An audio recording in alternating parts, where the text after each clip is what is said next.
જિલ્લાના લાખણકા ગામે ખાણ ખનીજ વિભાગનો સપાટો ગેરકાયદેસર ખનીજ ચોરી અટકાવી મુદ્દામાલ કરવામાં આવ્યો કબજે। ભાવનગર જિલ્લાના લાખણકા ગામે ખાણ ખનીજ વિભાગે મોટો સપાટો બોલાવ્યો। લાખણકા ગ્રામ પંચાયતની રજૂઆતને પગલે ખાણ ખનીજ વિભાગના સ્ટાફે તાત્કાલિક કાર્યવાહી હાથ ધરી હતી। આ કાર્યવાહી દરમિયાન કેટલીક જગ્યાએ ચાલતી ગેરકાયદેસર ખનીજ ચોરીને અટકાવવામાં આવી હતી।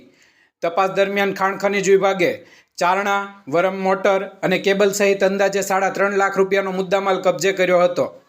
ખાણ ખનીજ વિભાગની આ કડક કામગીરીથી ખનીજ ચોરોમાં ભારે ફફડાટ ફેલાયો છે। ગ્રામ પંચાયત દ્વારા કરવામાં આવેલી રજૂઆતને પગલે તંત્ર સક્રિય બન્યું હોવાનું જણાઈ રહ્યું છે। Bureau report, Gujarat I news, Alfaz Yafai, Bhavnagar.